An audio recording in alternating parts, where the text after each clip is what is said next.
আসসালামু আলাইকুম। সারমন school and কলেজের পক্ষ থেকে তৃতীয় শ্রেণীর শিক্ষার্থী তোমাদেরকে শুভেচ্ছা ও অভিনন্দন। আশা করছি তোমরা সবাই অনেক ভালো আছো। আমি আলহামদুলিল্লাহ অনেক ভালো আছি। গত ক্লাসে কিন্তু তোমাদেরকে আমি ম্যাথ গুণ করো করিয়েছিলাম। আজকে আমরা বাকি অর্ধেক যেই সমস্যার সমাধানগুলো ছিল সেগুলো আমরা করব। তোমরা খাতা কলম নিয়ে বসে যাবে আর আমার সাথে সাথে ম্যাথগুলো করবে। আমি আশা করছি তোমাদের যে বাড়ির কাজগুলো দিয়েছিলাম সেগুলো তোমরা নিশ্চয়ই করেছো। এখন দেখো, এখানে তোমরা প্রথমে আমার সাথে সাথে একসাথে লিখবে চতুর্থ অধ্যায়। আমরা করছিলাম কোন অধ্যায়? চতুর্থ অধ্যায়। তোমরা উপরে চতুর্থ অধ্যায়টা লিখো। আমাদের পৃষ্ঠা নাম্বার ছিল কত? 60 পৃষ্ঠা। 60 পৃষ্ঠা।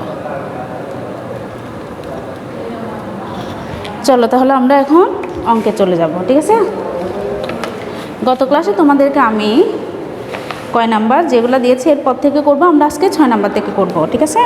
চলো তাহলে আমরা 6 নাম্বার থেকে শুরু করি। 6 নম্বরে প্রথমে কি বলেছে দেখো, এক দিস্তা কাগজে 24টা থাকে। তোমরা অবশ্যই খাতা কিনো, খাতার মধ্যে কিন্তু কি থাকে একসাথে এক দিস্তা 2 দিস্তা এভাবে আমরা কি করি কিনি। তোমরা এভাবেই কিনো। 12 দিস্তায় কতটা থাকবে? একটা একটা পেজকে কিন্তু তা বলা হয়, ঠিক আছে? এখানে বলা হচ্ছে এক দিস্তা কাগজে যদি 24টা থাকে, মানে 24টা কি থাকে পৃষ্ঠা থাকে, তাহলে 12 দিস্তায় কতটা থাকবে। তাহলে প্রথমে আমরা কি লিখবো? দেখো আমাদের তা বের করতে হবে। তাহলে আমরা কি করব? প্রথমে শুরুতে আমরা কি লিখবো? তোমরা লিখো 6 নাম্বার। 6 নম্বরে প্রথমে কি বলা হয়েছে দেখো, এক দিস্তা কাগজে কতটা থাকে? 24টা থাকে। তাহলে এক দিস্তা কাগজে থাকে। লিখো তোমরা আবার সাথে সাথে লিখবে এক দিস্তা কাগজে, এক দিস্তা কাগজে, এক দিস্তা কাগজে থাকে সমান কতটা? এক দিস্তা কাগজে থাকে কতটা? 24টা। তাহলে লিখবো এক দিস্তা কাগজে থাকে 24টা। তাহলে এখানে বলা হচ্ছে কত দিস্তা? 12 দিস্তায় কতটা থাকবে? 12 দিস্তা কাগজে থাকে সমান কত হবে? 24 গুণ 12টা। এখানে আমাদের কি করতে হবে? এটাকে রাফ করে দেখিয়ে দিতে হবে, ঠিক আছে? তাহলে দেখো এখানে কি লিখব? আমরা পাশাপাশি গোটা কি করব? পাশে রাফ করে দেখিয়ে দিব। এখানে লিখবে রাফ। তাহলে দেখো প্রথমে কত লিখব? 24, এরপরে কত? 12। যেহেতু গুণ করার নিয়মটা আমরা শুরু থেকে শিখেছি, তাহলে দেখো প্রথমে কি করতে হবে? 2কে কত দিয়ে গুণ করতে হবে? 4 দিয়ে। 2 এর নামাতা কয়বার পড়বো? উপরে 4 বার। 4 দুগুণে কত? 8। এবার 2 এর নামাতা এককের ঘরে কত আছে? 2 আছে। তাহলে 2 এর নামাতা কয়বার করতে হবে? 2 বার। 2 দুগুণে কত? 4। এবার গুণ চিহ্নটা কী করব? 8-এর নিচে দিব। এরপর দেখো 1-এর নামাতা কয়বার পড়তে হবে? 4 বার। 4 একে 4। 2 এর নামাতা কয়বার পড়তে হবে? 1 বার। তাহলে 2 একে 2। তাহলে উপর নিচে এখন আমরা কি করব? গুণ করব। দেখো উপর নিচ আমরা কি করব? উপর নিচ আমাদের কি করতে হবে? এখন যোগ করতে হবে। 8টার নিচে কিছু নেই, তাহলে 8টা কি হয়ে যাবে? বসে যাবে। 4-এর সাথে 4 যোগ করলে কত হবে? 8 হবে। এরপর দেখো 2-এর সাথে কিছু নেই, তাহলে 2টা বসে যাবে। তাহলে 2 কত তা আছে দেখো তো? 288 তা। তাহলে আমরা লিখব, এখন লিখতে হবে, এখন লিখবে সুতরাং নির্ণয়, সুতরাং নির্ণয় কি লিখবে? সুতরাং নির্ণয় 12 দিস্তায় কতটা থাকবে? তাহলে লিখবে 12 দিস্তায়, সুতরাং নির্ণয় 12 দিস্তায় 288 তা থাকবে। উত্তর থাকবে, উত্তর। তোমরা এটা খাতায় তুলে নাও। তুলে নিয়েছ? এরপর দেখো আমি আবার বলতেছি, এক দিস্তা কাগজে থাকে কতটা? 24টা। তাহলে 12 দিস্তা কাগজে থাকে 24 গুণ কত? 12 দিয়ে গুণ করে এখানে রাফটা তুলে নিবে অবশ্যই তোমরা। তাহলে 24টা দেখো এখানে রাফ করে এভাবে গুণটা দেখিয়ে দিবে। তারপর দেখো সুতরাং নির্ণয় 12 দিস্তায় 288টা থাকবে। উত্তর। এবার আমরা পরের অঙ্কে চলে যাব।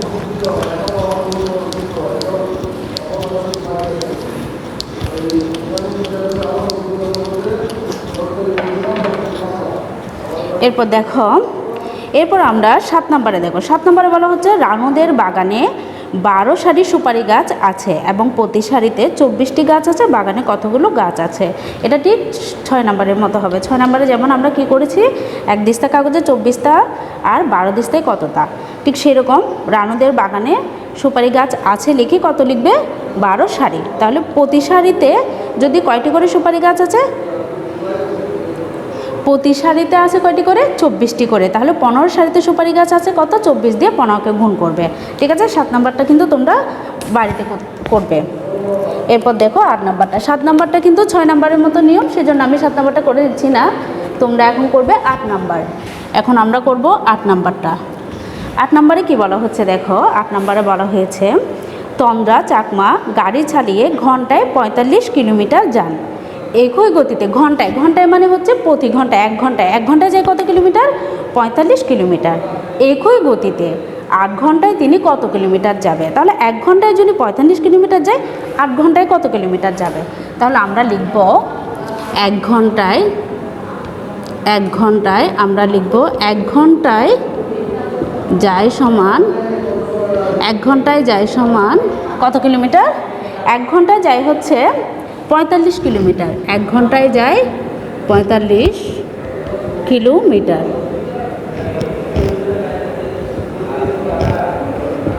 45 কিলোমিটার, ঠিক আছে। এরপর দেখো 1 ঘন্টায় যায় হচ্ছে 45 কিলোমিটার, একই গতিতে 8 ঘন্টায় কত কিলোমিটার যায়। তাহলে দেখো 1 ঘন্টায় 45 কিলোমিটার যায়, 8 ঘন্টায় যায় সমান 45 গুণ 8 কি হবে, কিলোমিটার। এটা আমরা পাশাপাশি আবারও কি করে দিব, রাফ করে দেখিয়ে দিব। ঠিক আছে, তাহলে দেখো এখানে কি লিখবে, রাফ লিখে, অবশ্যই রাফ লিখে খাতায় এটা দেখিয়ে দিতে হবে। তাহলে দেখো 45 নিচে কত, 8, 8-এর নামাতে কয়বার পড়বো আমরা, 5 বার। 5 আটা কত, 40, 40-এর শূন্য হাতে কত, 40-এর শূন্য বসালাম, হাতে কত আছে, 4। তারপর দেখো 4-এর 8-এর নামাতে পড়বো 4 বার। 4 আটা কত, 32, 32-এর সাথে 4 যোগ করলে কত হবে, 36, 36 হবে। তাহলে 360 কিলোমিটার।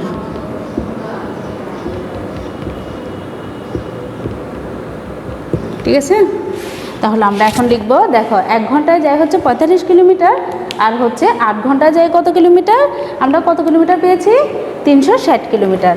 তাহলে নিচে লিখবো সুতরাং নির্ণেয়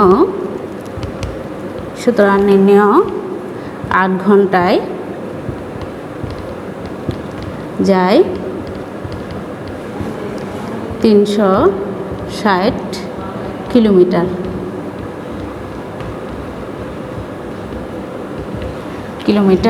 উত্তর।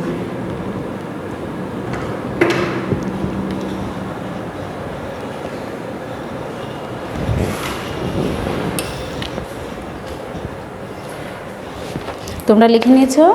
এরপর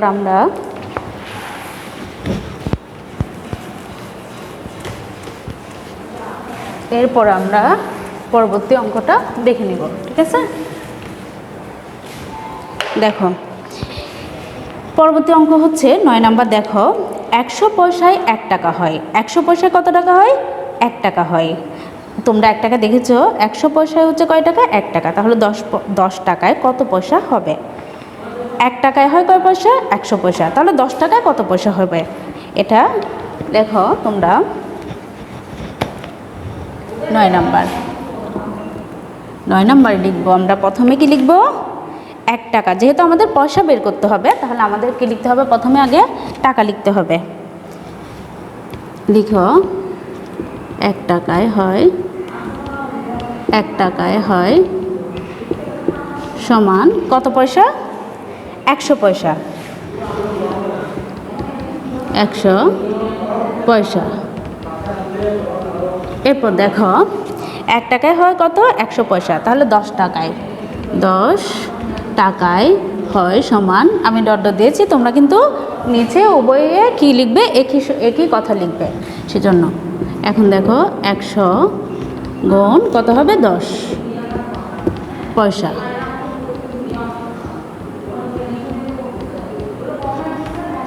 সমান। ঠিক আছে, তাহলে আমরা কি করতে হবে, এখন পাশে রাফ করে দেখিয়ে দিতে হবে। পাশে কি করব, রাফ করব। পাশে রাফ, উপরে কত আছে 100, নিচে কত হবে 10। তারপর দেখো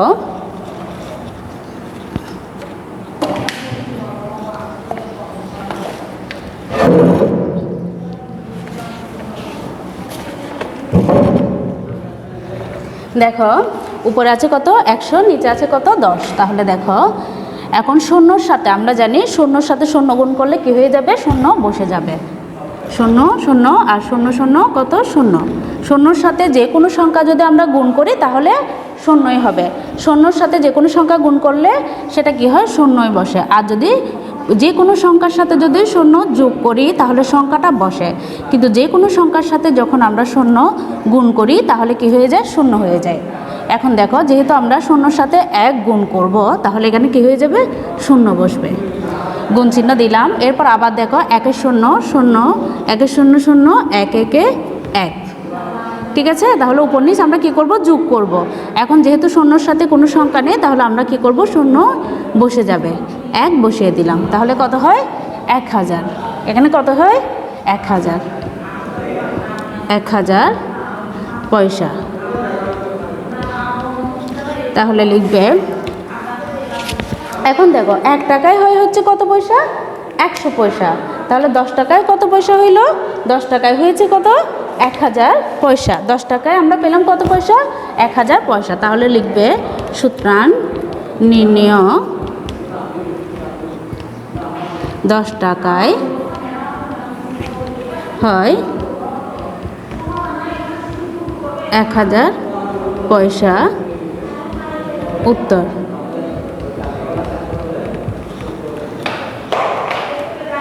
এখন দেখো একটি বইয়ে 130 পৃষ্ঠা আছে, এরূপ 28টি বইয়ে কত পৃষ্ঠা আছে। এটা কিন্তু তোমরা পারবে ঠিক আগেরগুলোর মতোই। এখন আমি তোমাদেরকে করে দিব, তোমরা 10 নাম্বার আর 12 নাম্বার কিন্তু অবশ্যই পারবে। 12 নাম্বার দেখো, একটি ইলিশ মাছের দাম 350 টাকা, এরূপ 20টি ইলিশ মাছের দাম কত। তাহলে 350কে 20 দিয়ে কী করতে হবে, গুণ করতে হবে। আর ওইদিকে হচ্ছে তোমার 130 দিয়ে 28কে গুণ করতে হবে 10 নাম্বারে। এটা তোমরা পারবে। 11 নাম্বারটা আমি একটু ভিন্ন টাইপের আছে, 11 নাম্বারটা আমি তোমাদেরকে করিয়ে দিচ্ছি। ঠিক আছে, 11 নাম্বারটা দেখো, 11 নাম্বারে কী বলা হয়েছে দেখো, রিমির টাকার 14 গুণ টাকা নিপুর কাছে আছে। তার মানে হচ্ছে রিমির কাছে যত টাকা আছে তার থেকে 14 গুণ টাকা নিপুর কাছে আছে। কার কাছে আছে, নিপুর কাছে আছে। তাহলে নিপুর কাছে কত টাকা বেশি আছে, 14 গুণ টাকা বেশি আছে। কার থেকে, রিমির থেকে। রিমির কাছে যদি 225 টাকা থাকে তবে নিপুর কাছে কত টাকা আছে। ঠিক আছে, তাহলে আমাদের প্রথমে কি লিখতে হবে দেখো, আমি এটা মুছে দিচ্ছি, এরপর আমরা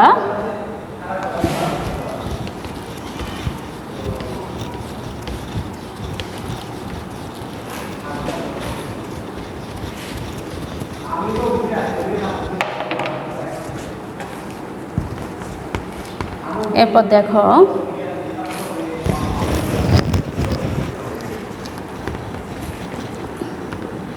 দেখো আমরা এখন কয় নাম্বার অঙ্ক করব, 11 নাম্বার অঙ্ক করব। 11 নাম্বারে প্রথমে লিখতে হবে, তোমরা খাতা নিয়ে লিখো। 11 নাম্বারে প্রথমে কি লিখতে হবে, প্রথমে 11 নাম্বারে লিখতে হবে রিমির টাকা 14 গুণ টাকা নিপুর কাছে আছে। তাহলে নিপুর কাছে রিমির টাকা 14 গুণ টাকা নিপুর কাছে আছে। নিপুর কাছে আছে কত টাকা বেশি, 14 গুণ টাকা। তাহলে নিপুর কাছে আছে, লিখো নিপুর কাছে বেশি আছে কত, নিপুর কাছে বেশি আছে, নিপুর কাছে বেশি আছে হচ্ছে কত টাকা, রিমির টাকা 14 গুণ বেশি আছে সমান হচ্ছে কত টাকা, রিমির টাকার 14 গুণ বেশি আছে হচ্ছে কত,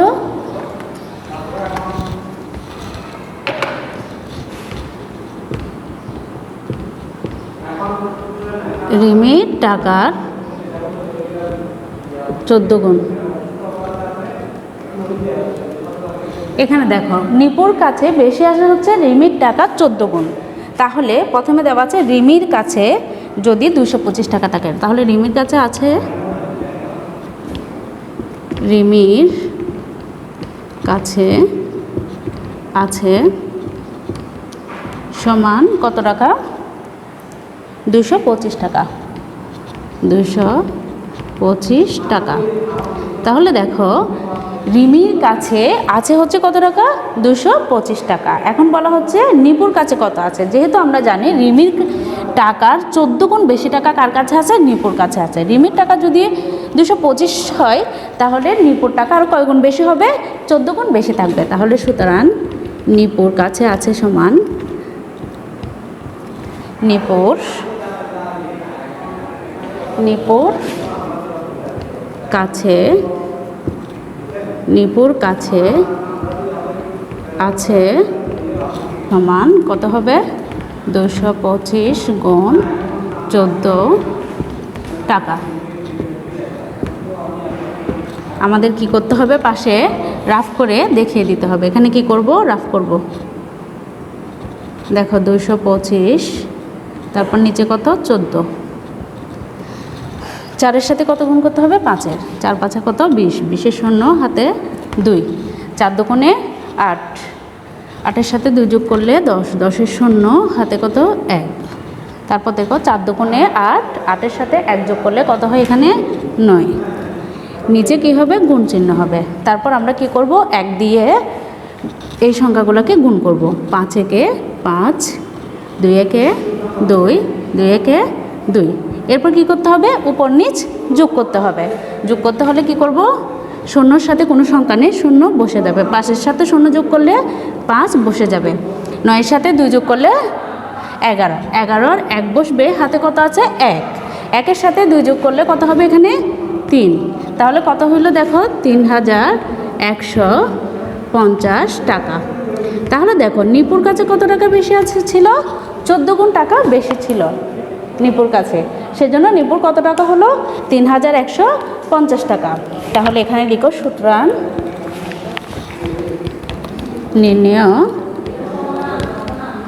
নির্ণয় নিপুর কাছে, সুতরাং নির্ণয় এখানে কি আছে? নিপুর কাছে আছে সমান, এখানে বলা হচ্ছে নিপুর কাছে কত টাকা আছে? নিপুর কাছে তাহলে আছে হচ্ছে কত টাকা? 3150 টাকা। উত্তর। আমি আবার বলতেছি, তোমরা দেখো প্রথমে কি বলেছে? নিপুর কাছে বেশি আছে রিমির টাকা কত গুণ? 14 গুণ টাকা। তাহলে রিমির কাছে যদি 225 টাকা থাকে তাহলে নিপুর কাছে কত টাকা বেশি থাকবে? 14 গুণ টাকা দেখো বেশি থাকবে। সেজন্য আমি 14 দিয়ে কি করেছি? রিমির টাকাকে গুণ করেছি। কী জন্য? কারণ রিমির টাকার 14 গুণ টাকা বেশি হচ্ছে কার? নিপুর। সেজন্য এখন দেখো রাফ করে গুণটা দেখিয়ে দিয়েছি, তোমরা অবশ্যই তুলে নাও। ঠিক আছে? এরপর দেখো আমরা বাড়ির কাজ, আমি তোমাদেরকে এরপর বাড়ির কাজ দিচ্ছি। যে অঙ্কগুলো করিয়েছি ঠিক সেই নিয়মে তোমাদের কিছু বাড়ির কাজ দিব। তোমরা আশা করি সবাই পারবে। বাসায় বসে নিজেরা প্র্যাকটিস করবে। আর যদি না পারো তাহলে আমাকে কি করবে? ইনফর্ম করবে, আমাকে জানিয়ে দিবে। ঠিক আছে? এরপর তোমরা বাড়ির কাজ সবাই লিখে নাও। বাড়ির কাজ, বাড়ির কাজ, বাড়ির কাজ লিখে নাও। বাড়ির কাজ হচ্ছে, বাড়ির কাজ থাকবে তোমাদের 7,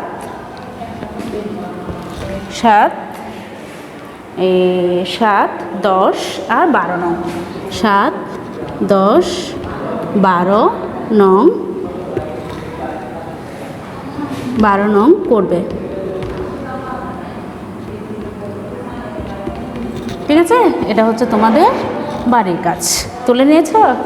তোমরা বাড়ির কাজগুলো করে দেখবে, যদি না পারো আমাকে জানাবে। অবশ্যই আমি আশা করি তোমরা পারবে। আর সবাই ভালো থাকবে। দেখা হবে আগামী ক্লাসে। আল্লাহ হাফেজ।